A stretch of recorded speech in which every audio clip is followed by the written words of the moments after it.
जो डायबिटीज़ की बात कर रहे हैं, ओबेसिटी की बात कर रहे हैं, और कहाँ हम मेल न्यूट्रिशन और स्टंटिंग की बात कर रहे हैं। तो देयर इज अ क्लास जिसको खाना मिलने लगा वो मोटे होने लगे, और एक वो पूरी क्लास है जिसको खाना नहीं मिल रहा और 40% लोग स्टंटिंग का शिकार है। Can you imagine? यानी ये दोनों डायरेक्शंस इसी मुल्क में चल रहे हैं। यानी 40% लोग स्टंटिंग का शिकार हैं, तो आप में से भी कुछ होंगे, मैं भी हूँ शायद उसका शिकार। May be we could have perform better had we not been 40% of us had not been stunted. अच्छा जी, प्रिवेंशन की बिल्कुल अच्छा सिन टैक्स कहलाता है जो आपने बात की। यानी सिन टैक्स, चलो लफ्ज़ ख़राब है, मगर ये टोबैको के ऊपर और ये sugar beverage, sugar added beverages के ऊपर, तो यकीनन ये थोड़ा डिस्करेजिंग होता है, मगर इसके ऊपर ज़्यादा मेहनत करनी पड़ेगी लोगों की अवेयरनेस के लिए। अच्छा, मैं आपसे ये कह रहा हूँ कि डाइट के अंदर क्या चीज़ें, वैरायटी ऑफ डाइट। नियनडेर्थल जो इंसान था या इन एवोल्यूशन के अंदर, उसकी डाइट हंटर गैदर वाली डाइट थी कि ये पत्ता खाने के काबिल है, उसने पत्ता उठा लिया, ये बेरी खाने के काबिल उठा लिया। जैसे जैसे इंसान ने तरक्की की और फार्मिंग की, उसने वीट को डोमेस्टिकेट किया, तो वैसे वैसे उसका डाइट नैरो होने लगा। अब कहा जाता है कि रंग बिरंगी फल, रंग बिरंगी सब्जियां, इसके अंदर डाइट को वैरायटी दें। तो लिहाजा मैं समझता हूं कि लोगों को इस चीज़ की तरफ इनकरेज करने की चीज़ की ज़रूरत है जो हर वक्त है। मैं ज़िंदगी को चेंज करना चाहिए। मैं मिसाल के तौर पर 4 मंजिल या 5 मंजिल तक मैं एलिवेटर नहीं लेता हूँ, और पिछले 8-10 साल से नहीं ले रहा हूँ। असेंबली में भी जाता था तो सीढ़ियाँ चढ़ता था। These are normal daily lifestyle changes. कुछ कहीं पैदल चलने की ज़रूरत हो तो पैदल चलें। तो मैं गुड डाइट, शुगर जिसमें कम हो, सॉल्ट जिसमें कम हो, ये डाइट ज़रूरी है। और ये ज़माने ने, रिफाइंड शुगर ज़माने के साथ आया, फलों में रिफाइंड शुगर नहीं होता था, ये रिफाइंड शुगर ज़माने के साथ आया। I was speaking in Nepal, Kathmandu, शायद डेंटल स्कूल के स्टूडेंट्स थे, 20-25-30 साल हो गए। वहाँ पर एक पेपर मैंने सुना जिसके अंदर ये था कि जी नेपाल में एक एरिया था जहाँ दांतों में कीड़ा ज़्यादा लगने लगा। तो रिसर्च करने से पता चला कि जो फॉरेनर्स आते थे, this was a trekking area going up towards the mountains, तो वो टॉफ़ियाँ बांटते थे। जब टॉफ़ियाँ लड़कों बच्चों को पसंद आने लगी तो वहाँ दुकानों ने टॉफ़ियाँ रखनी शुरू कर दी हैं।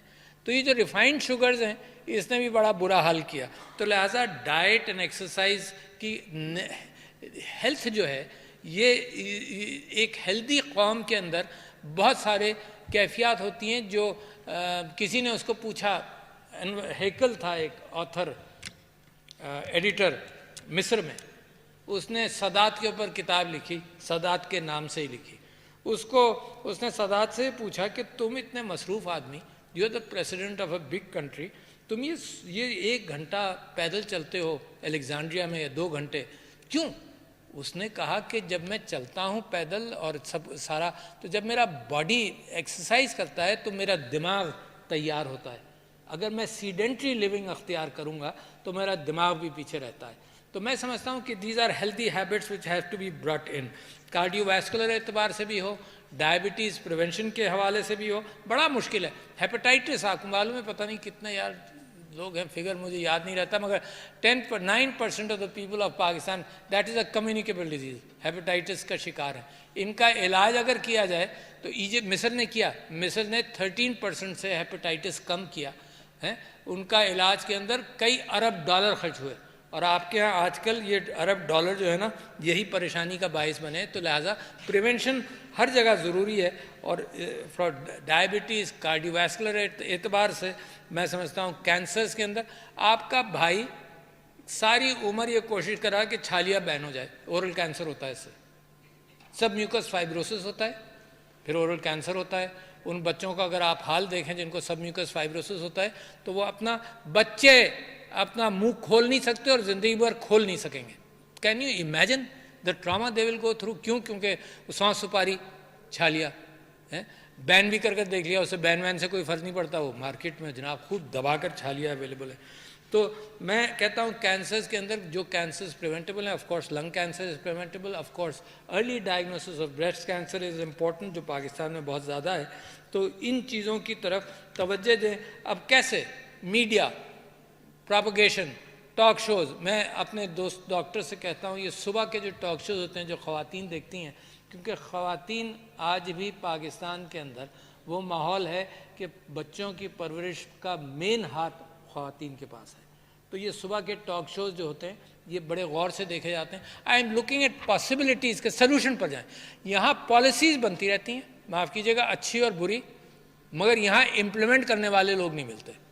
पॉलिसीज़ पाकिस्तान में कभी कोई कमी नहीं रही। और मैं आपसे ये कह रहा हूँ कि इस हॉल से निकलें, आप बाज़ार में जाएं, लोगों से पूछें पाकिस्तान का मसला क्या है, सबको हल मालूम होगा।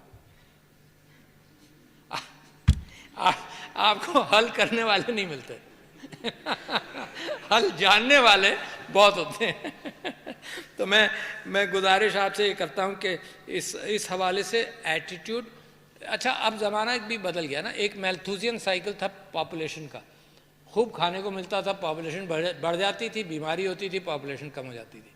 ये पिछले 1000-1500 साल तक यही चलता रहा। जब आलू आया आयरलैंड में तो वहाँ पॉपुलेशन बढ़ गई, फिर बीमारी आई, वापस कंट्रोल हो गई। ये पिछले 200 साल से ये कैफियत हुई कि जब हम इलाज करने लगे, ये मैटरनल डेथ सारी चीज़ों का इलाज करने लगे तो और ग़िज़ा मिलने लगी, तो ये मैल्थुसियन साइकिल है, ये ख़त्म हो गया। अब पॉपुलेशन साइकिल चल रहा है। इसके अंदर एक डेक इनपुट आता है, जब मईशत बेहतर हो जाती है तो बच्चों की पैदाइश भी कम हो जाती है और कभी तो नीचे जाने लगती है जब मईशत बेहतर होती है। पाकिस्तान अभी वहाँ तक नहीं पहुँचा, तो लिहाजा पाकिस्तान का भी पॉपुलेशन साइकिल चल रहा है, मगर उसके अंदर भी ये लेडी हेल्थ वर्कर्स और ये जो है, there are 9 million pregnancies in Pakistan every year, out of which 50% are unwanted pregnancies. तो जिन चीज़ों पर आपने भरोसा किया, लेडी हेल्थ वर्कर और मिडवाइफ, इन्हीं का बर्डन डलना चाहिए कि ये कॉन्ट्रासेप्टिव्स के हवाले से लोगों को एजुकेट कर सकें, क्योंकि हमारा माशरा ऐसा है कंजर्वेटिव कि बाज़ार में जाकर कॉन्ट्रासेप्टिव लेने में शादीशुदा मर्द और औरत तो जाएगी नहीं। तो लिहाजा वो जो डिलीवरी सिस्टम है, आप ये देखिए कि 50% आर अनवांटेड। अगर 50% को वो कॉन्ट्रासेप्टिव मिल जाए, लॉन्ग टर्म कॉन्ट्रासेप्टिव या IUDs अगर मिल जाए तो your population problem is solve. तो out of the box thinking Pakistan के सलूशन है, क्योंकि हमारी गुर्बत हमारे साथ मैच कर रही है, चल रही है, हमें पैसा खर्च करने नहीं देती। तो मैं आपके साथ जो गुजारिश करनी थी वो रजिस्ट्रीज़ की इम्पोर्टेंस का आपने जिक्र किया, मगर मैं समझता हूँ कि नेशनल प्रायोरिटीज़ का फोकस आना चाहिए। ये मेरी बड़े गम की बात है जो मैं आपसे कह रहा हूँ। वो गम मुझे ये है कि पाकिस्तान की leadership, political leadership and entire leadership को प्रायोरिटीज़ के एतबार से कोई ख़ास मुझे अहमियत नहीं नज़र आती। अपने झगड़ों में, अपने मामलात में, अपनी कुर्सी के चक्कर में इतने हैं कि वो मसाइल, अवाम के मसाइल के ऊपर फोकस और तवज्जो कम है। और जबकि मेरे पड़ोसी मुल्क जिस एतबार से तरक्की कर रहे हैं और जो पोटेंशल मुसलमानों का होना चाहिए दुनिया में, वो पोटेंशल पीछे रह रहा है और हम जो हैं पाकिस्तान के अंदर हमें एहसास नहीं। आप एलीट हैं, लिहाजा मेरी आपसे दरख्वास्त है, मैं आपसे कहता हूं कि आपके ऊपर कंपल्शन है इस बात का कि अपने पेशे के साथ भी वो काम करें जिसके अंदर अवाम के साथ, अवाम को आप अपने साथ उठाएं। यकीनन इस बात का इम्कान है, इस बात का पॉसिबिलिटी है, और ये इसमें पैसा नहीं लगता, इस प्रिवेंशन में पैसा नहीं चाहिए। इस प्रिवेंशन में we don't need the aid of any country, it's just an intellectual exercise. Convince the people that these things have to be done, otherwise तुम्हारा अपना नुकसान है। तो जो इंटेलेक्चुअल एक्सरसाइजेज हैं मुफ्त की, जिसमें हमारी विरासत मौजूद है, कंजर्वेशन का हो, फिज़िकल फिटनेस की हो, सारी चीज़ें हमारी विरासत में जो चीज़ें मौजूद हैं, तहारत जो आधा निस्फ ईमान है, ये जो चीज़ें विरासत में हैं, इनको कम से कम हम लोगों के अंदर प्रचार करके, एक्सप्लॉइट करके इस मुल्क को सेहतमंद मुल्क पाकिस्तान बना सकते हैं। तो शुक्रिया लेडीज़ एंड जेंटलमैन, बहुत शुक्रिया। अस्सलाम वालेकुम।